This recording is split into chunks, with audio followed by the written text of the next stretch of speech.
چرا با وجود مصرف این همه لبنیات، ماست و شیر باز هم آمار پوکی استخوان و ضعف استخوانی بالاست؟ چرا خانم‌ها بیشتر از آقایون دچار پوکی استخوان میشن؟ سلام، فرش اسفیدانی هستم، پژوهشگر و مشاور بین المللی سبک زندگی سالم. وقتی که املاح و مواد معدنی خون پایین باشه، از جمله کلسیم، باعث میشه ما ضعف استخوان داشته باشیم، تراکم استخوانی پایین باشه و در نهایت منجر به پوکی استخوان بشه. کلا کلسیم چیه؟ قبل همه اینها باید تعریف کلسیم رو بدونیم. کلسیم به زبون همون خیلی ساده که قابل تفهم هم باشه همون آهکه، مگر نه که در پی ساختمان ها آهک استفاده میشه.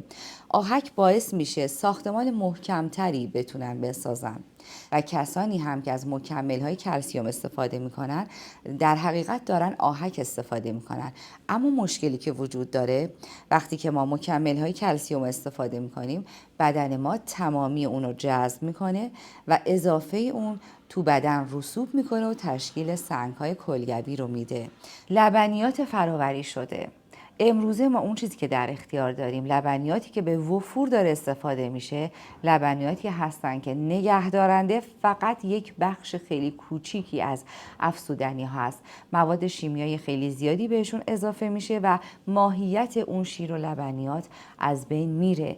یعنی اون شیری که میتونه شفابخش باشه، میتونه باعث برطرف کردن بسیاری از مشکلات ما باشه، کلسیم بدنمون رو برطرف کنه، با اون فراوری که انجام میشه روش فقط و فقط عارضه رو بدن ما میذاره و محیط خون ما رو اسیدی میکنه. وقتی محیط خون اسیدی هست، شرایط جذب کلسیم تو بدن سخت میشه. یا اینکه وقتی ما شکر سفید استفاده میکنیم که هر چقدر راجع به شکر سفید صحبت بشه و تکرار بشه باز هم کمه، مولکول های شکر سفید برای اینکه بتونن تجزیه بشن نیاز به عناصر معدنی از جمله کلسیم دارن. اینجاست که مجبور هست بدن برای اینکه اونو بتونه هضمش کنه از استخوان‌ها کلسیم برداشت کنه. این یک موضوع بعدی هم برای اینکه ما بدنمون حالت نرمال داشته باشه، استخوان‌های محکمی داشته باشیم، در سلامت باشیم، نیاز به 3 عنصر داریم: کلسیم، فسفر و ویتامین دی. حالا اینو چطور ما میخوایم از غذاهای طبیعی به دست بیاریم موضوع بحث ماست، چون اکثرا رو این باور هستن باید ماست و شیر زیاد استفاده کنن تا این کمبود رو جبران کنن. شیرهای کاملا طبیعی دارای تمام این عناصر هستن و خیلی راحت جذب میشن، مشکلی رو به وجود نمیارن. اما نگران نباشید، ما جایگزین‌های فوق‌العاده و خوشمزه‌ای رو حتما بهتون خواهیم گفت. ما یک مسافرتی چند سال پیش رفته بودیم به یکی از مناطق سرسبز بکر ایران که مردم اون روستا صبح به صبح گاواشون رو رها می‌کردن تو طبیعت، یعنی خود اینا میرفتن و بعد از یک چرای طولانی غروب که میشد برمیگشتن. خب این حیوانات اون تو محیط آفتاب هستن، به خوبی از آفتاب استفاده میکنن، راه میرن، تغذیهشون سالمه، سموم بدنشون رو دفع میکنن. من اون شیری که خوردم و هیچ وقت فراموش نمیکنم. این شیر کاملا دارویی هست، طبع معتدلی داره، به همه افراد میسازه، میزان چربیش تناسب داره. حالا ما چطور میتونیم غذایی رو استفاده کنیم یا مواد غذایی رو استفاده کنیم که هم چربی داشته باشه، چون یکی از لازمه جذب کلسیم چربی هست، فسفر باشه، ویتامین دی هم باشه. میخوام اشاره کنم به یکی از غذاهای دارویی که حکمای ما تدبیر کرده بودن و در رژیم غذایی افراد اینو فرهنگ کرده بودن و هم ازش استفاده میکردن. خیلی هم نمیدونستن چرا دارن این غذا رو استفاده میکنن، ولی چقدر حکیمانه بوده که این غذا کلسیم داره، فسفر داره، پتاسیم داره، ویتامین دی داره و چربی هم داره. اشکنه کشک، خیلی هم بهش کاله جوش میگن. روغن حیوانی باید برای درست کردنش ازش استفاده کنین، در صورتی که در دسترس نداشتین روغن زیتون. و کشک، همه جای دنیا کشک رو میشناسن. طرز درست کردنش هم تو سایت خانه احسان هست، لینکش گذاشته میشه، میتونید وارد بشید و طرز درست کردنش رو از اونجا بردارید. گردو داره داخل این غذا و کلسیم به اندازه کافی داره و ایرانی‌ها عادت دارن وقتی که این غذا رو استفاده میکنن بعدش 3 عدد خرما میخورن. دلیلش رو دیگه شما میدونید، چون ویتامین دی به اندازه کافی داره. یک غذای دارویی فوق‌العاده که خیلی از بیماران ما تو نسخه‌ای که براشون وقتی این مشکل رو دارن می‌نویسیم استفاده می‌کنن و طی چند ماه مشکلشون حل میشه.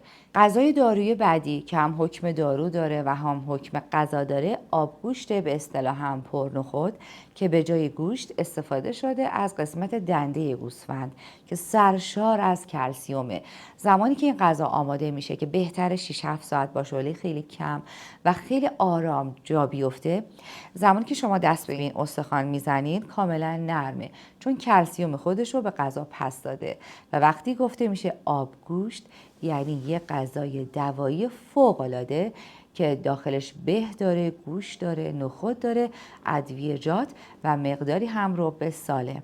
خب حالا اینا رو ما به چه شکل استفاده کنیم؟ هفتگی استفاده کنیم یا هفته چند بار؟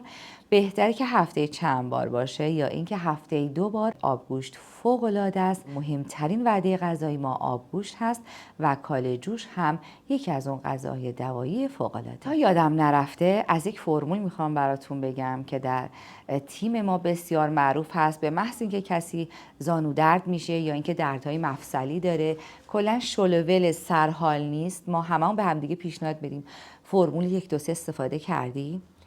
1 عدد کشک، 2 تا گردو و 3 تا خرما.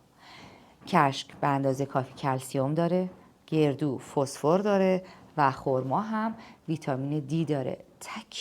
تکمیل تا اینکه نیازهای ما رو برآورده کنه. اگه زانو درد هستید حتما این فرمول امتحان کنید.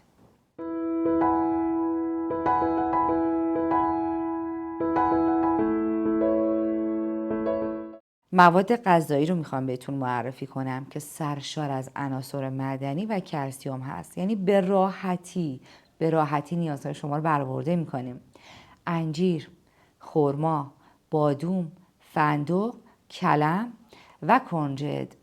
کنجد رو به چه شکل میشه استفاده کرد؟ میتونید شما هر شب 5 عدد خرما رو مقداری کنجد روش بپاشید و میل کنید. اگه دچار سندرم پای بیقرارم هستید این براتون عالیه.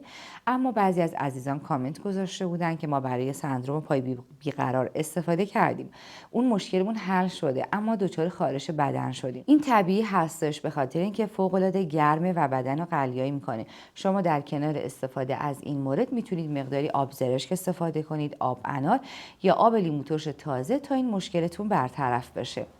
انجیر میتونه برای عزیزانی که سنشون بالا رفته، زانو درد، پا درد هستن و یبوست دارن فوق‌العاده باشه. فقط کافیه که 5 عدد انجیر رو تو آب بخیسونید یا تو گلاب و صبح ناشته ها میل کنید. بیشتر وقتا ما به مراجعه کننده‌هامون توصیه میکنیم شما انجیر رو همراه با زیتون استفاده کنید.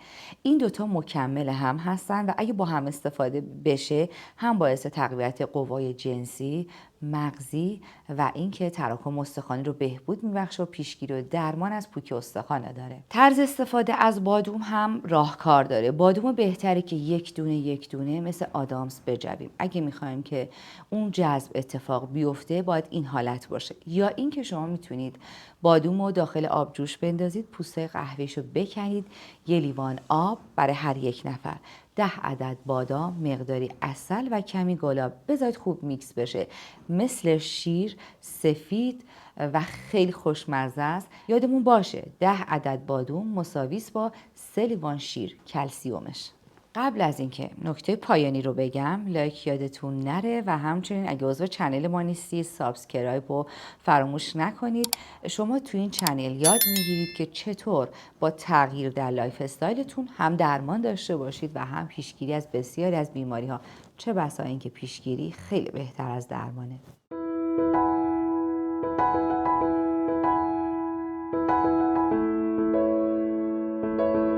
خب حالا کسی که درگیر پوکی استخوان هست به صورت موضعی چه کارهایی انجام میتونه بده؟